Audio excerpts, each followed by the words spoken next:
वेण अमला असंकलिठा ते हुंति परित संसारी। बोलिए भगवान महावीर स्वामी की। पावन चरित गुरुदेव जी। बंधु मन वच काये, भव सागर को तरण में करो हमारी सहाय। जिन शासन जिन वाणी सदा जयवंत हो, श्रवण संग सदा अविचल मंगल हो। मुक्ति को प्राप्त श्रमण भगवान महावीर स्वामी, उनकी परम पावन कल्याणी भागवती वाणी वाचक प्रमुख श्री इंद्र भूति गौतम आदि गणधर भगवंत युग प्रधानाचार्य परम पूज्य श्री सुधर्मा स्वामी जी महाराज, उनकी परम पावन पाठ परंपरा वर्तमान आचार्य ध्यान योगी परम पूज्य श्री शिव मुनि जी महाराज एवं गुरुजन सबके पावन चरण सरोजों में मेरा अनंत अनंत बार वंदना नमस्कार हो। उपस्थित धर्म प्रेमी सज्जनों, माताओं तथा बहनों, नौ तत्व जीव अजीव पुण्य पाप आश्रव संबर निर्जरा बंध मोक्ष। पुण्य 9 प्रकार से बांधा जाता है, 4 कर्मों के उदय से 42 प्रकार से भोगा जाता है। तो 42 प्रकार, जिसमें 32 तो आ गए, 11 रह गए हैं, 31 आ गए। 13 दशक 10 बातें। पुण्य के कारण जीव त्रस बनेगा। 2 प्रकार के जीव होते हैं, स्थावर और त्रस। स्थावर अपनी इच्छा से कहीं जा नहीं सकता, और त्रस दुख से बचने के लिए, सुख को पाने के लिए वह एक स्थान से दूसरे स्थान पर आ जा सकता है। तो ऐसे जीव क्या है? त्रस, जो आने जाने की क्षमता रखते, जिसमें 2 इंद्रिय 3 इंद्रिय 4 इंद्रिय 5 इंद्रिय जीव क्या है? ये त्रस है। त्रस नाम कर्म यदि किसी जीव ने बांधा है तो ये पर्याय मिलेगी, नहीं तो पाप के उदय से स्थावर पर्याय मिलेगी। तो त्रस। दूसरा है बादर। संसार में 2 प्रकार के जीव हैं, एक सूक्ष्म और बादर। सूक्ष्म संसार अलग है, उनके क्रिया का हमारे ऊपर कोई प्रभाव नहीं और हमारा उनके ऊपर प्रभाव नहीं। बादर चाहे कितना भी सूक्ष्म क्यों ना हो, फिर उसके ऊपर दूसरे का प्रभाव पड़ता है, अच्छा भी और बुरा भी। तो 2 इंद्रिय से लेकर 5 इंद्रिय तक तो सारी बादर है। 5 स्थावरों में एक सूक्ष्म है 5 और 5 ही बादर है। बादर हमारी इंद्रियों का विषय बन जाते हैं। कहीं तो एक जीव नहीं बनता, असंख्याता जीव, छोटे से छोटा उस श्रेणी का कण देखते हैं तो असंख्यात जीवों का समूह होता है। लेकिन सूक्ष्म कितने भी इकट्ठे हो जाएं, सारा लोक भरा है, लेकिन इन आंखों का विषय नहीं बनता। हमारी क्रियाओं से वो प्रभावित नहीं होते, उनकी क्रिया से हमारे ऊपर कोई प्रभाव नहीं। तो पुण्य के कारण से बादर पर्याय मिलती है, जो हमारे को मिली है बादर स्थूलता। आगे है प्रत्येक, पर्याप्त। पर्याप्तियां प्रत्येक श्रेणी की अलग अलग है। आहार, शरीर, इंद्रिय, श्वासोश्वास, भाषा, मन, जिस भी श्रेणी के अंदर है, उस श्रेणी के अंदर जितनी पर्याप्तियां निश्चित है, पर्याप्ति नाम कर्म के कारण से वो पर्याप्तियां पूर्ण मिलती। अपर्याप्त अवस्था केवल अंतर मुहूर्त की होती है, उसके बाद पर्याप्त हो जाता है।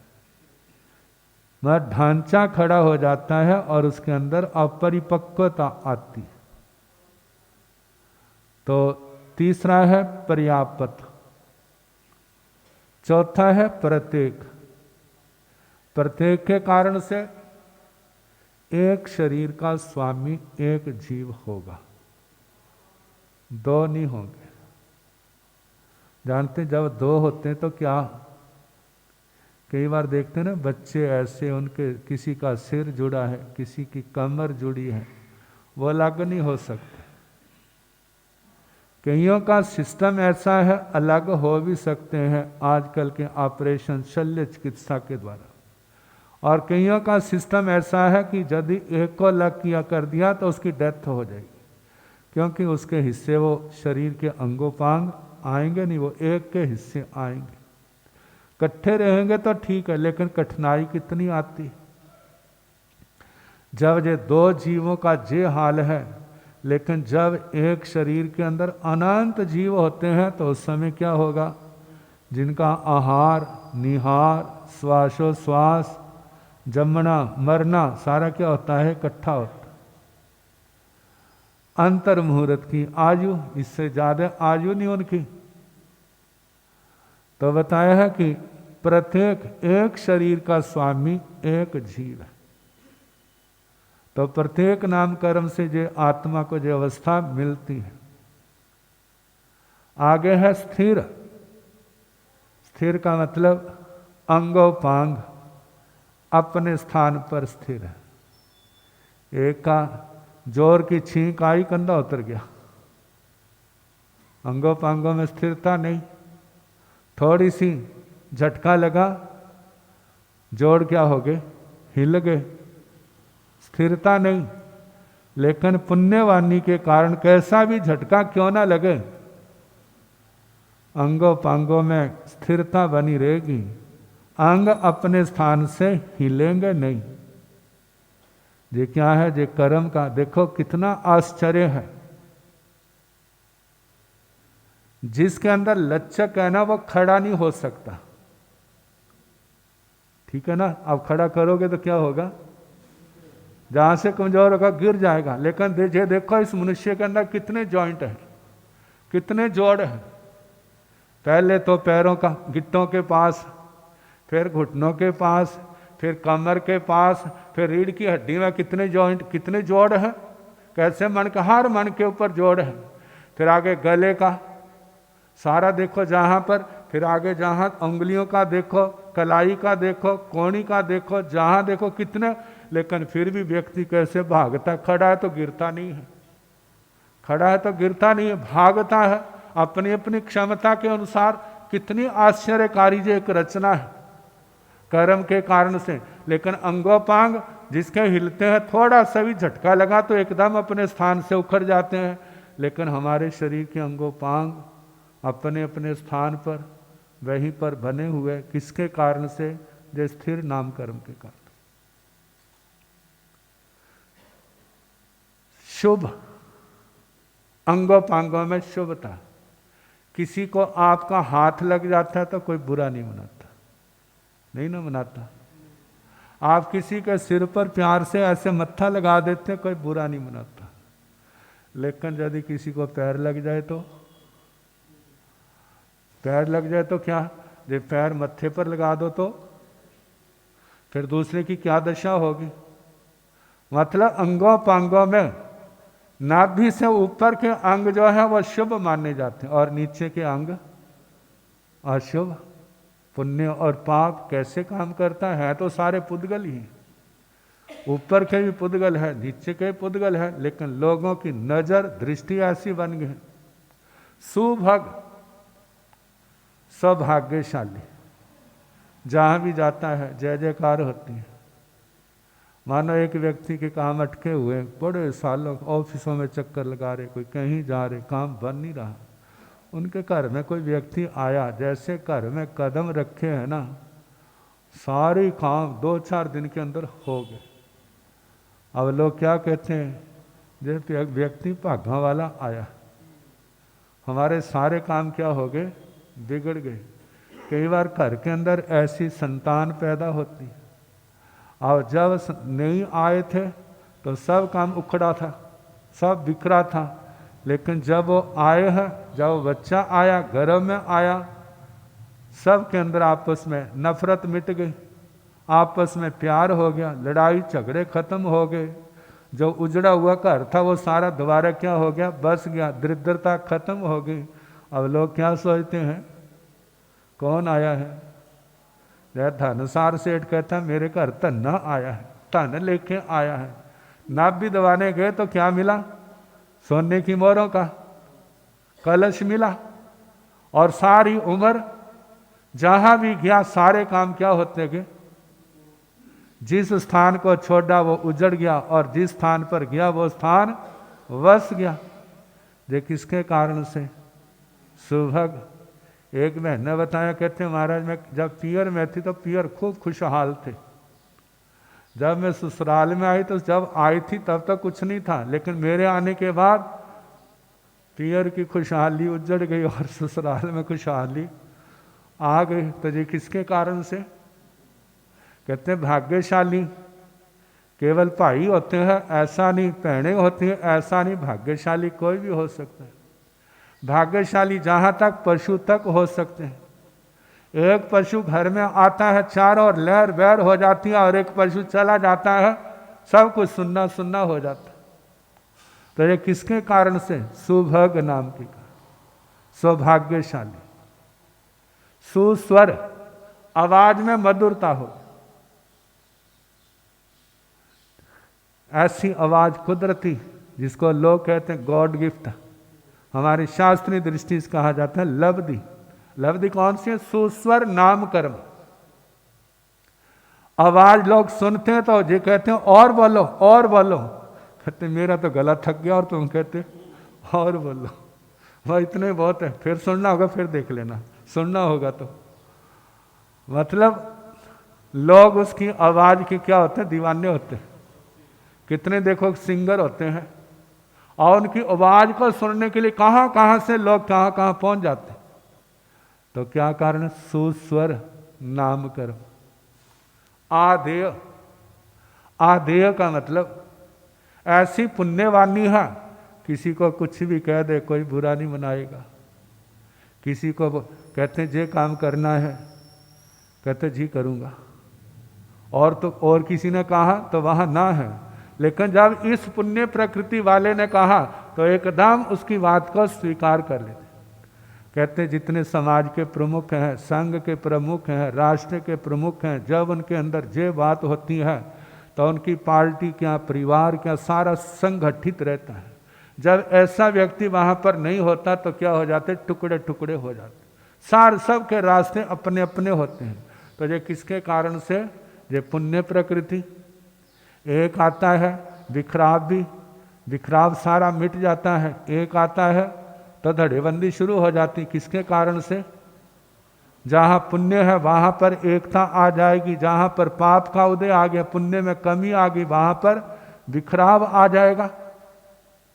देखो पुराने जमाने में परिवारों में कितनी पुण्यवानी होती थी, कितने कितने परिवार के एक चूल्हे के आगे उन सब का खाना मिलता, और बैठ करके क्या करते, आज परिवार के मेंबर कितने, 4, और खाना खाने का टाइम किसका क्या क्या है, किसी का कोई टाइम है, किसी का कोई टाइम है, किसी का कोई टाइम, इकट्ठे बैठ के खाना भी उनके नसीब में नहीं है। कारण क्या है? पुण्यवानी की कमी। पुण्यवानी की कमी के कारण से फिर घर में शांति भी नहीं होती। तो कहा जाता है जिनका कर्म अच्छा है, जिनके भाव अच्छे हैं, उनका सौभाग्य बनता है। जिनके कर्म अच्छे नहीं, जिनके भाव अच्छे नहीं, जिनकी जबान अच्छी नहीं, उनका क्या, तो वहां दुर्भाग्य का निर्माण होता। तो आदेय, जिसके वचन दूसरे बड़े प्यार से आदर से स्वीकार करते। जशो कीर्ति, यश, थोड़ा सा अच्छा काम करता है, नाम चारों ओर हो जाता है। कई व्यक्ति कहते हैं हमारे पता नहीं मेरे कैसे पाप कर, मैंने इतना कुछ अच्छा करता हूँ, लेकिन आखिर में मत्थे पर काला टिक्का ही लगता है। कहते ने किया क्या है? कहते सारा जीवन तो लगा दिया और उसके बदले क्या मिला? तैने किया ही क्या है? और एक व्यक्ति, इसका मतलब क्या है? इसका मतलब यह है कि एडवांस में खा लिया हुआ। कई बार ऐसा होता है ना, अच्छा कोई और करता है, सेरा अपने सिर पर बांध लेते हैं, तो एडवांस में खा लिया ना।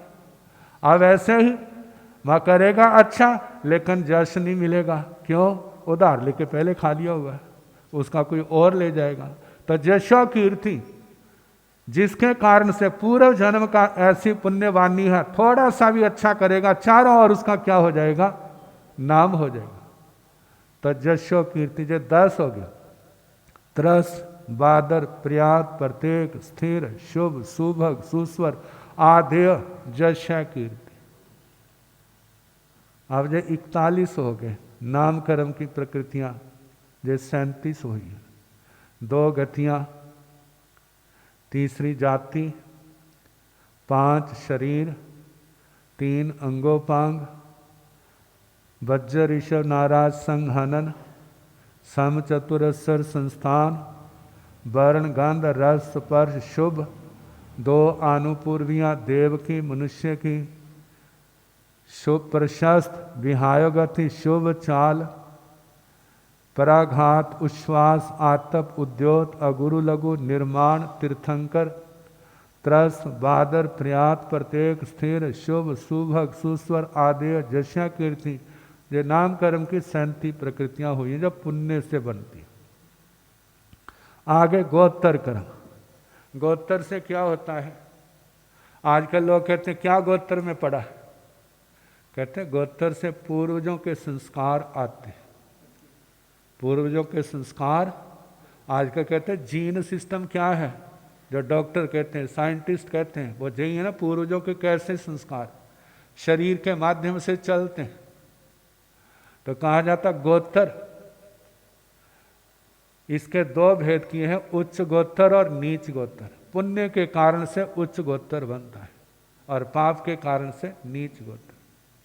क्या होता है? उच्च गोत्तर में 8 बातें पाई जाती: जाति, कुल, बल, रूप, तप, श्रुत, लाभ, ऐश्वर्य।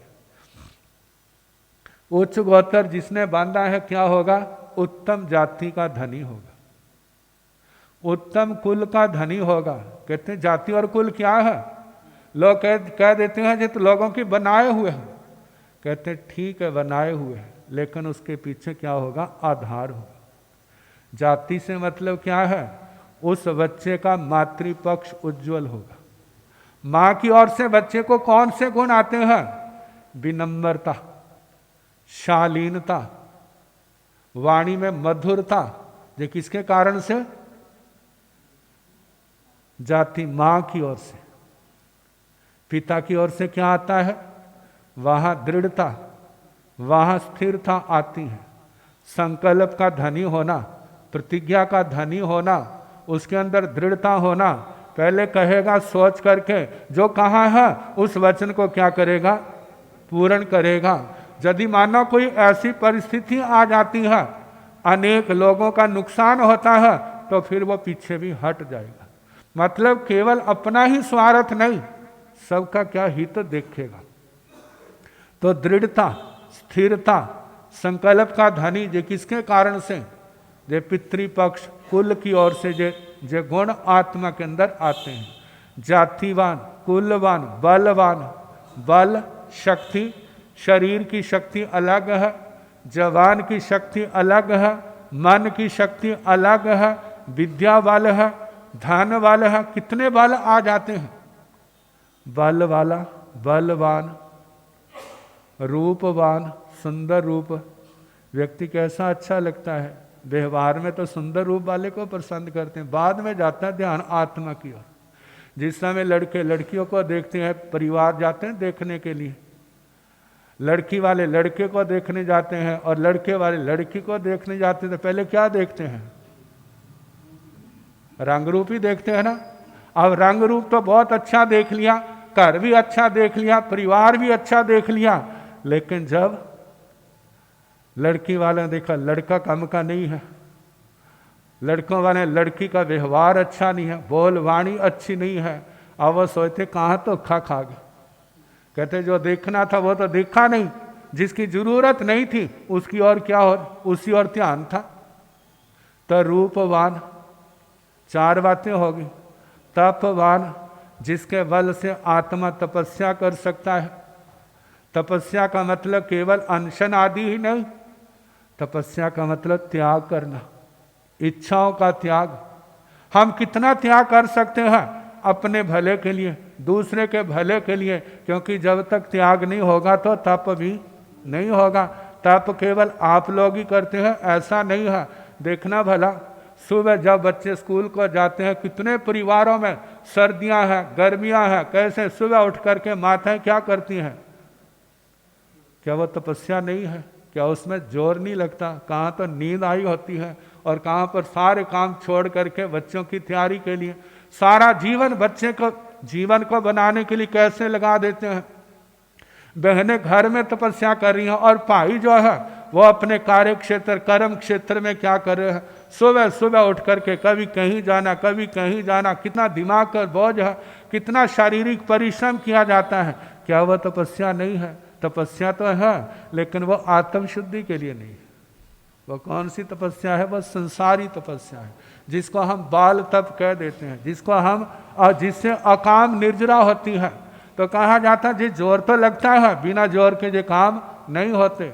तो कहा जिसके कारण से आत्मा के अंदर जो शक्ति आती है वो तप कर सकेगा, तो वो क्या है? तपवान।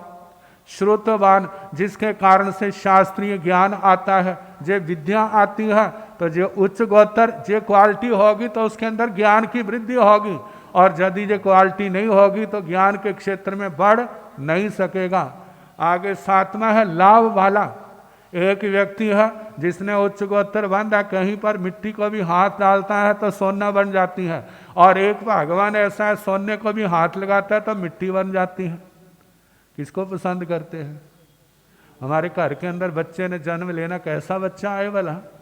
मिट्टी का सोना बनाने वाला, जो सोने की मिट्टी बनाने वाला। मिट्टी का सोना बनाने वाला है उसके लिए तो वेलकम है, और जो सोने की मिट्टी बनाने वाला है, भाई तेरी जरूरत यहाँ पर नहीं है। कुदरत की घटना है, वो स्वीकार करनी पड़ती है बिना मन के भी। लेकिन चाहना क्या है? चाहना तो जी है लाभ हो हमारे को। तो लाभवान, जिसके कारण से लाभ होता है। आठवां है ऐश्वर्यवान। ऐश्वर्य के कारण से कहा जाता है व्यक्ति कमाते तो बहुत है लेकिन बरकत नहीं। लाख रुपये का लगा, लाख का 5 लाख का इतनी इनकम हुई, बड़े खुश हैं। जब घर आए तो घर वाली ने पर्चा पकड़ा दिया, जाओ देखा, कहते इतनी तो इनकम नहीं, इतना खर्चा आ गया सामने, ये कहाँ से पूरा करेंगे? जितनी इनकम हुई थी सारी उसके अंदर समा गई, लेकिन वो डिमांड फिर भी पूर्ण नहीं हुई। मतलब कमाई ज़्यादा होने पर भी धन की स्थिरता नहीं। जिसके पास ऐश्वर्य गोत्र है, उच्च गोत्र है, वहाँ पर इनकम थोड़ी होगी, खर्चे उससे भी कम होंगे, वहाँ पर बरकत होगी, परिवार में शांति होगी। ये किसके कारण से? उच्च गोत्र के कारण से। तो कहा है जातिवान, कुलवान, बलवान, रूपवान, तपवान, श्रुतवान, लाभवान, ऐश्वर्यवान, ये उच्च गोत्र के कारण से बनते हैं। तो ये सारी मिलाकर के कितनी प्रकृति होगी? 42 पुण्य से। अब इसके आगे पाप का वर्णन आएगा, वह कल जैसे अवसर होगा सुनाने का प्रयास करें।